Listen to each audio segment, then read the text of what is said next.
Assalamu alaikum, dear brothers and sisters. Welcome to Islamic Spirit. Did you know that Allah Himself has clearly told us which women are forbidden for marriage?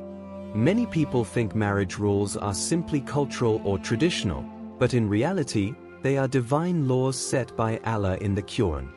These rulings are not only about legal restrictions, they are a reflection of Allah's infinite wisdom, mercy, and protection for us. Marriage in Islam is not just about companionship, it is about building a family, protecting lineage, and creating a bond that pleases Allah. If the foundation is corrupted, the entire family structure, and by extension, society, becomes weak. This is why Allah drew clear boundaries about who we can and cannot marry. By obeying these limits, a Muslim safeguards both faith and family honor. Before someone enters marriage, they need to know these rulings. Without this knowledge, a person might fall into sin unknowingly, creating problems that affect generations.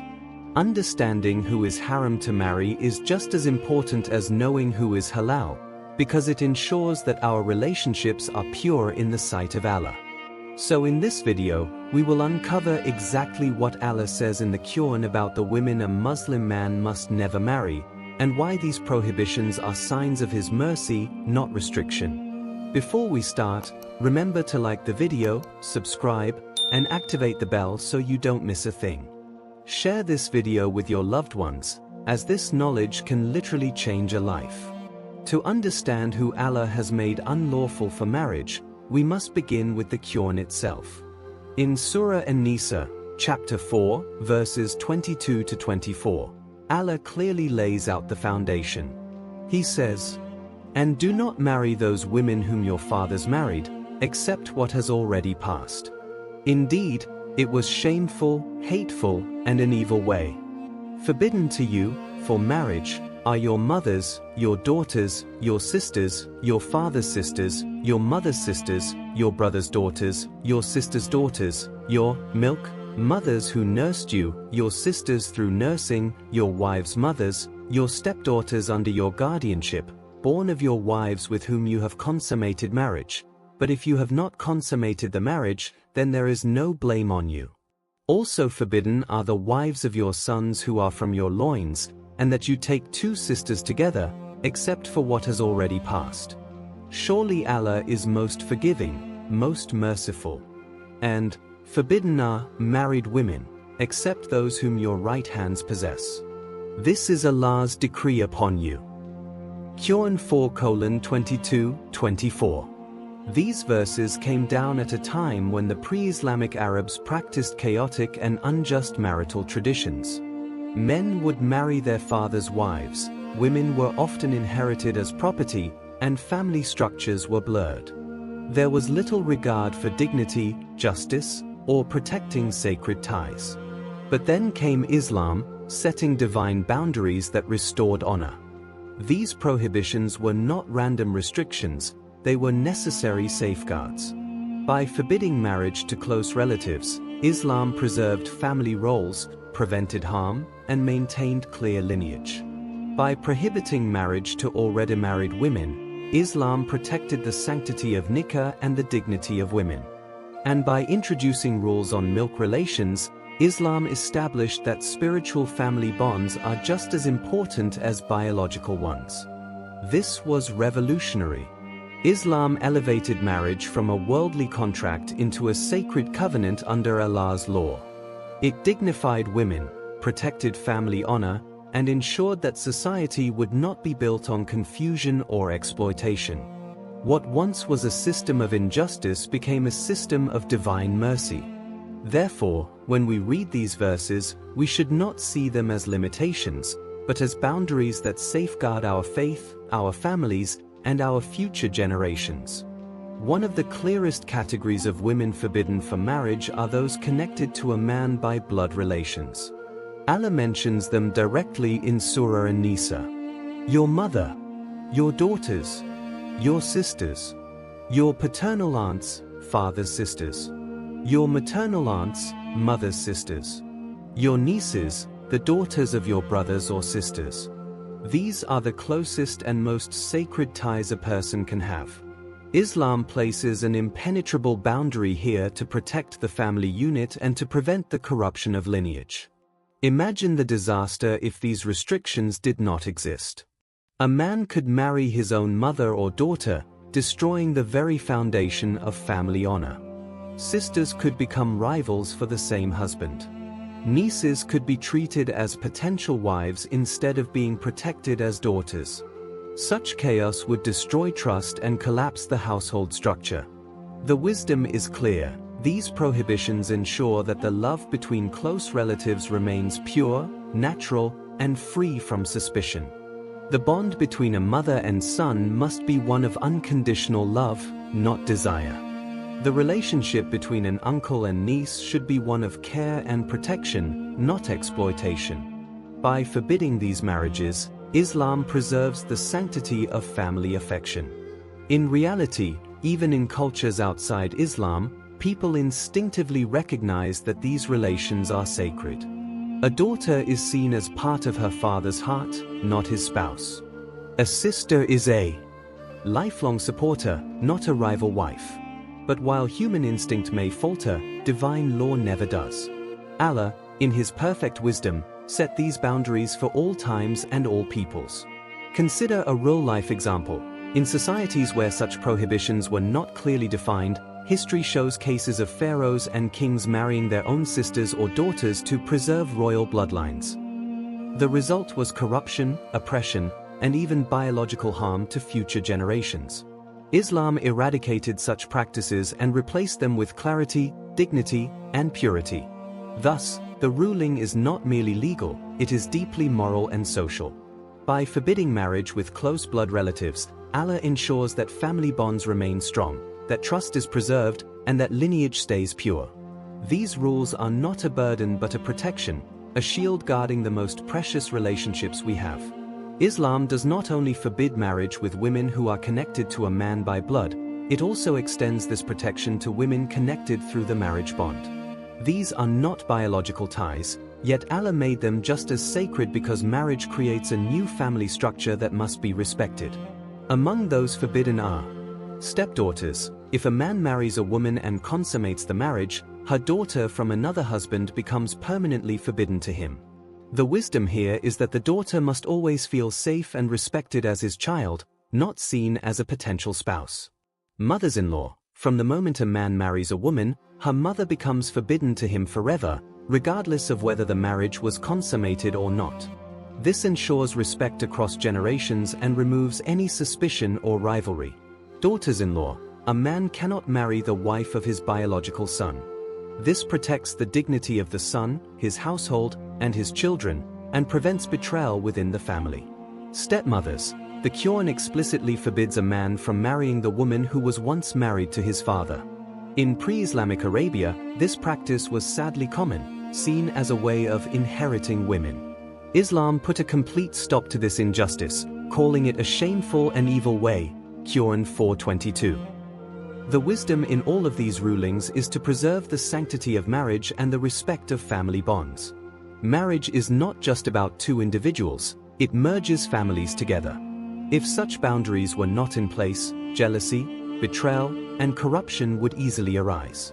Imagine the devastation if a man were to marry his stepdaughter after having raised her as his child, or if a father competed with his son for the same woman. Such acts would shatter trust and poison the family unit. Islam closes these doors completely.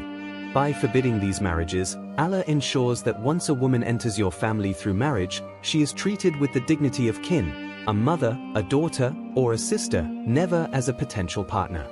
Another unique category of women forbidden for marriage in Islam comes through milk relations, radara. This refers to the bond created when a woman breastfeeds a child who is not her own. In the sight of Allah, this act establishes a relationship similar to blood kinship. The Prophet made this principle clear when he said, "Breastfeeding makes unlawful what blood ties make unlawful." Sahih Muslim. This means that if a woman breastfed you during infancy, she becomes like your mother, and her children become like your brothers and sisters. You cannot marry her, nor can you marry her biological children who were also breastfed by her. The same applies to her sisters, nieces, and aunts. The rules mirror those of blood relations. Why did Islam establish this rule? The wisdom is profound. In many societies, especially in earlier times, it was common for babies to be breastfed by women other than their biological mothers, often due to health, travel, or social circumstances. This created a real bond of closeness and care. Without clear boundaries, however, confusion and potential corruption of lineage could occur. A man might unknowingly marry his milk sister, creating a tangled family structure. Islam prevents this confusion by recognizing milk kinship as real kinship. It protects the dignity of the breastfeeding mother and ensures that the bond of milk siblings remains pure, without the possibility of turning into desire or rivalry. Consider how beautiful this is. Islam transforms an act of mercy, nourishing a child, into a lifelong relationship of respect and protection. The child is not just fed, but given another family connection, treated as though blood-related. This keeps the family structure clear, honors the nurturing woman, and prevents exploitation. Thus, through Radha, Allah once again shows us that marriage is not only about personal choice, but about preserving the sacred trust of family. These divine rules keep our relationships dignified, pure, and free from confusion. Among the clearest prohibitions in Islam is the ruling concerning married women. Allah explicitly forbids Muslim men from marrying women who are already bound in a marital contract. This category is mentioned directly in Surah An-Nisa 4:24. And, "Forbidden to you are married women, except those whom your right hands possess. This is Allah's decree upon you." This rule is absolute. No Muslim man may seek a relationship with a woman who is still married. Her bond with her husband is sacred, and interfering with it is one of the greatest violations of family honor. Marriage, nikah, in Islam is not just a contract of convenience, it is a covenant witnessed by Allah, and its sanctity must be protected. The verse mentions one historical exception: women taken as captives in times of war, whose marriages were nullified under specific circumstances. However, scholars agree this was unique to the early context of Islam and cannot be applied today. The wisdom of this prohibition is clear. Without it, betrayal, jealousy, and family destruction would spread. Imagine the chaos if men could compete for married women. Families would collapse, trust would vanish, and society would be filled with rivalry. Islam blocks this door entirely, protecting women from exploitation and protecting men from dishonor. Thus, the prohibition of marrying married women is not just a legal detail, it is a safeguard for dignity, loyalty, and the sacredness of nikah. It reminds us that marriage is a trust before Allah, one that must never be violated. Islam also places restrictions based on faith, because marriage is not just about companionship, it is about protecting belief and raising future generations upon the truth. Allah says in the Qur'an, "Do not marry polytheist women until they believe. A believing slave woman is better than a polytheist, even though she may please you." Surah Al-Baqarah 2:221. This makes it clear, marriage to women who worship idols or associate partners with Allah, mushrikat, is strictly forbidden. The reason is not hatred but protection. How could a household be built when one spouse worships Allah alone and the other bows to idols? Such a union would shake the faith of children and bring constant spiritual conflict. However, Allah made a special allowance regarding the people of the book, Jews and Christians. In Surah Al-Ma'idah 5:5, He permitted Muslim men to marry chaste women from them. This was a mark of respect, since these communities had originally received revelation and shared belief in one God. But even here, conditions apply. The woman must be chaste, the marriage must be honorable, and the man must remain strong in his Islam. Sadly, some Muslims today use this permission carelessly. They marry without considering whether their spouse truly respects their faith or whether the children will be raised upon Islam. This often leads to neglect of religion, broken families, and even the loss of Islamic identity in future generations. The lesson is clear: marriage is more than attraction or social status, it is a covenant that shapes one's faith and the faith of one's children. That is why the Prophet taught us, a woman is married for 4 reasons: for her wealth, her lineage, her beauty, and her religion. Choose the one who is religious, may your hands be rubbed with dust, may you prosper. Bukhari and Muslim. So while Islam gives limited permission to marry outside the faith, the ideal, and the safest path, is always a spouse whose heart is anchored in Islam. In addition to permanent prohibitions, Islam also sets temporary restrictions on marriage. These are situations where a woman is not forever unlawful, but marriage with her is forbidden until certain conditions are met. 1. Women in Iddah. When a woman is in her Iddah, the waiting period after divorce or the death of her husband, no man may propose or marry her until the period ends. This waiting time is a form of respect for the previous marriage and ensures clarity of lineage if she is pregnant. It also gives her emotional space before entering a new relationship. 2. Two sisters at the same time. Islam forbids marrying two sisters simultaneously. While each sister may be lawful individually, having both as wives together creates rivalry, jealousy, and tension that destroys family harmony. The Qur'an explicitly mentions this prohibition, Surah An-Nisa 4:23, ensuring fairness and protecting sisterly ties. 3. Marriage during ihram. Another temporary prohibition is attempting marriage while in ihram, the sacred state during Hajj or Umrah. At this time, a Muslim is in a condition of devotion, free from worldly distractions. Engaging in marriage contradicts the humility, purity, and focus required in worship. The wisdom behind these temporary prohibitions lies in justice, fairness, and respect for relationships. Islam safeguards women's rights by ensuring they are not rushed into a marriage during a vulnerable time, prevents hostility between siblings by banning polygamy with sisters, and protects the sanctity of worship by restricting marriage during ihram. These rules remind us that marriage is not merely about desire, it is a sacred bond that must be approached with responsibility, timing, and respect. Allah, in His mercy, teaches us to protect hearts, families, and faith even in the details of when and how we marry. When we look at the categories of women forbidden for marriage, one thing becomes clear: these are not arbitrary rules. They are rooted in deep wisdom that safeguards individuals, families, and society. 1. Protection of family ties and lineage. By forbidding marriage with mothers, daughters, sisters, and nieces, Allah ensures that family roles remain sacred. Love within families must be pure, free from desire or rivalry.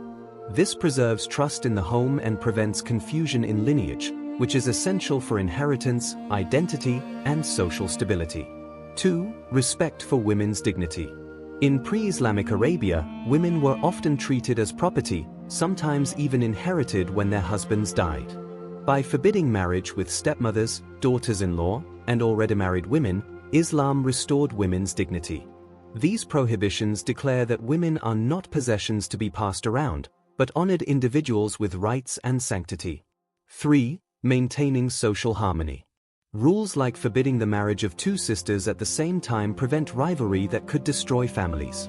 Islam recognizes the delicate nature of human emotions and puts safeguards to avoid jealousy, betrayal, and broken bonds. 4. Preventing exploitation. The laws on radara, milk kinship, ensure that women who showed mercy by nursing a child are not later objectified. Likewise, restrictions during iddah or ihram protect women from being taken advantage of during vulnerable or sacred times. 5. Allah's limits are mercy, not restriction. Finally, these prohibitions remind us that Allah's rules are not meant to limit our freedom but to protect us. Just as traffic laws prevent accidents, divine laws prevent spiritual and social disasters. What may feel like a restriction is in fact a shield, preserving love, trust, and honor in our lives. When understood properly, these rulings show the beauty of Islam. They demonstrate that Allah wants our families to be safe, our society to be just, and our relationships to be built on dignity and respect. Throughout this video, we have explored the women that Allah has forbidden for marriage. These prohibitions cover women related by blood, women connected through marriage, women related through milk, and women outside the faith. Each rule, whether permanent or temporary, carries profound wisdom designed to protect families, preserve dignity, and maintain social harmony. The ultimate lesson is that marriage is not merely a worldly choice, it is a sacred covenant in which faith, character, and piety take precedence. While beauty, wealth, and lineage may attract us, Islam teaches that a spouse's religion and righteousness are paramount. Choosing a pious partner ensures that our homes are filled with barakah, and that our children grow up under the guidance of Islam. It is also a reminder that Allah knows what we do not. These rules may feel restrictive to human eyes, but they are acts of mercy, protecting us from emotional, social, and spiritual harm. By following Allah's guidance, we safeguard not just ourselves, but entire families and future generations. As we conclude, reflect deeply. If Allah set these limits, do we see them as mere restrictions, or do we recognize them as shields protecting our hearts, families, and faith? Think about your own intentions when choosing a spouse. Are you prioritizing attraction, wealth, or convenience? Or are you seeking someone whose heart is anchored in Allah? Remember, the wisdom behind these prohibitions is timeless. Respecting them honors Allah, protects your family, and ensures that marriage remains a source of tranquility, love, and spiritual growth. Let these teachings guide every decision, so that when we marry, we do so with clarity, faith, and a deep awareness of Allah's mercy.